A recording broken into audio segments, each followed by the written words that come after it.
Imagine this. It's 7 a.m., your alarm is blaring, and you have to wake up and get dressed to go to a job that you hate. Deciding what career to pursue is one of the most important and impactful decisions you will ever make in your entire life. Did you know that if you work a standard 9 to 5 job and retire around age 65, you'll have worked approximately 90,000 hours during the span of your lifetime, which is the same as around 3,750 days or 10.3 years, and that doesn't even account for any unpaid commuting time traveling to and from your job. To make matters worse, a global survey was taken and it was reported that 85% of people were unhappy with their job. So here's the question. How do you choose the right career so that you can be part of the 15% that love or at least enjoy their work? I am one of the lucky few that love what I do, and here's how you can choose a career that you love. The first step in your career journey should be a thorough self-assessment. A good self-assessment is going to help you recognize your strengths and your weaknesses, your passions, your values, what you really care about and enjoy in life. So what does a self-assessment look like? It's different for each person and really depends on your preference. But personally, I like to go to a quiet place. I like to go somewhere where I can think clearly and don't have any distractions. For me, this is frequently out in nature, taking a walk where I can be at peace. But the whole point is to give you that time with yourself, to understand yourself better, to realize what your goals are for the future and how you're going to accomplish them. What I like to say is if you don't know where you're going, you're never going to get there. Meaning, what are you really looking for in life? Are you looking for money? Are you looking for fulfillment or for making meaningful connections with coworkers? It's up to you to decide. Next, it's time to identify your skills. Skills often break down into two categories. Technical skills, which are frequently like being able to code or different skills that really qualify you for a specific job, and soft skills, which may be communicating, critical thinking, working well in a team, that really play into any job that you could have. Now, it's important to both think about what skills you have and what skills are you interested in developing for your future career. Some skills will come naturally to you, and I've found that following those skills that come naturally to me make me happiest in my career. If you're the type of person that loves talking and being social, you're going to be much happier in a role where you get to communicate with coworkers and clients rather than an analytical job where you sit at a desk and do math all day. While completing your self-assessment, I'm sure you'll come across various skills that do come very naturally to you or that you're already very gifted at. Another way to figure out what your skills and gifts are is to ask those that you're closest to. Go to your family and friends that you're closest to and ask them, what am I good at? What seems to come naturally to me? These are people that know you very well and are going to have an outside perspective on what they know that you succeed at. Playing to your skills and gifts are going to make you much happier in a career. Now it's time to explore your interests. Some people try to keep their hobbies and passions completely separate from what they do for work. But I've found that when my personal interests and my job align, I am so much more happy and fulfilled. Now, you most likely already know what you enjoy doing. But if you're struggling to come up with things, try to think, if I had an hour free or if I had tomorrow off, what would I spend my time doing? Those things you spend your free time on are where your passions truly lie. But it's important to recognize that you have interests that you don't even realize, for things that you've just never tried. It's likely you've heard of something that sounded really interesting, but maybe you just didn't have the time or the courage to try it. I mean, new things can be scary. I encourage you to go out and try new things, whether that's joining a workshop or a club or an online community, but you have to actually go out and try something to know if you like it. Here's a personal example for you. Growing up, I heard about the stock market, but my lack of knowledge kept me from really diving in and investing in anything more than the S&P 500. While in college, I realized that I was very business-minded and I was constantly looking for ways to make money. This led me to finally opening a few personal brokerage accounts and diving deep into the world of investing and trading. When I started, I couldn't stop.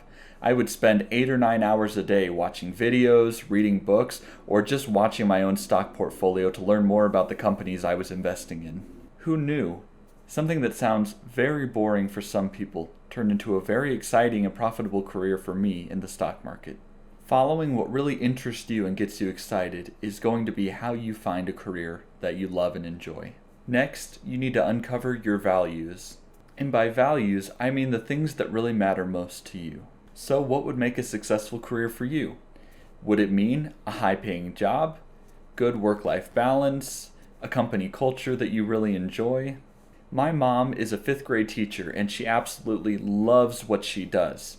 But I personally could never be a teacher, mainly because it doesn't pay well enough. For me to be happy and enjoy what I do have to be paid well. That's one of my values. Now, if you're new to the workforce, you may not even be familiar with what potential benefits you could be offered by an employer. So I'd recommend doing some research online to see what companies could offer you and how that aligns with the values that you're looking for in a job. Now it's time to do your research and explore different career options. You've already figured out what you're good at and what you enjoy doing, so now you just need to take that information and search. Let's say you're good at math. You can go on Google and search what are the top careers for someone who's good at math. You're likely going to get accounting, finance, engineering, and other careers like that you could be very successful at. If one sounds interesting, do some more digging. You say, well, maybe engineering sounds interesting. Well, let's do some more research. What are the different types of engineers? What would I be doing on a daily basis? What would my hours look like? Would I work a 9 to 5? And what would my pay be and my other benefits? And what are companies that I could work for? You'll quickly start to build a good picture of what your life would look like in the future if you follow that career path. And it's essential that you get a full and realistic picture of what that life would look like, and does that align with your goals in life? Next, it's time to take action and gain experience. I find that this is a step too many people skip, and it causes them a lot of problems down the road. So many people finish high school and rush off to the university. They major in something that sounds interesting or that they've maybe watched on TV, and they don't really question, would I actually enjoy this and what would my life look like as a lawyer? Then after years of school and student loan debt, they finally start working and realize, I hate this. If you want to be one of those few people that actually love your job, you need to be proactive. This means that when you're choosing a career path, you need to do everything possible to know ahead of time that this is something you're actually interested in and would enjoy doing.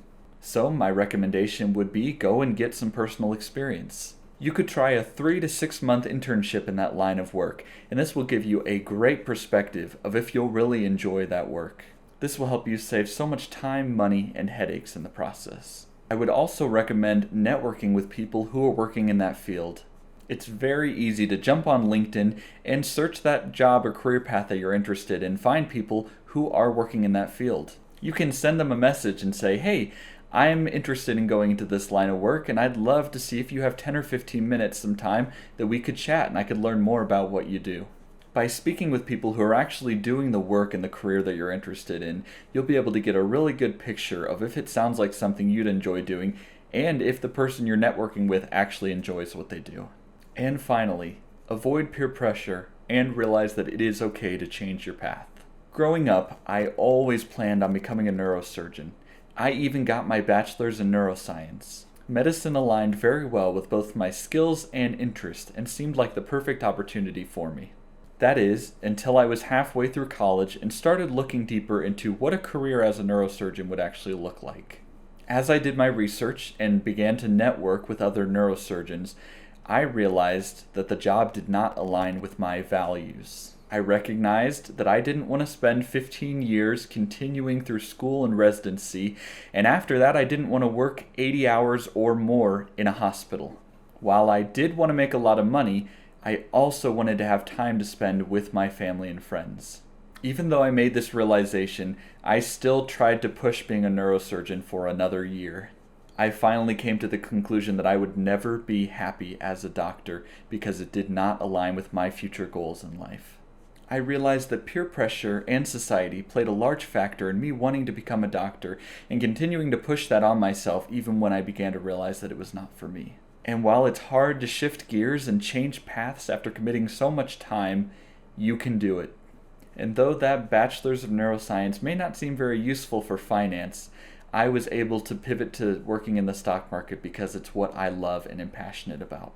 Don't let anyone else direct your path, because a career path is very personal and you are the only person that can decide what will make you happy in life.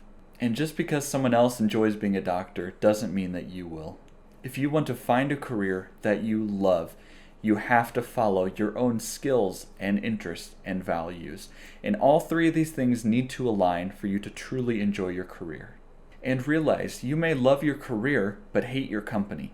And you should never stay put just for some false sense of loyalty. You should do what will make you happiest and make you enjoy and love your career. And if that's switching to another company, then look for those opportunities.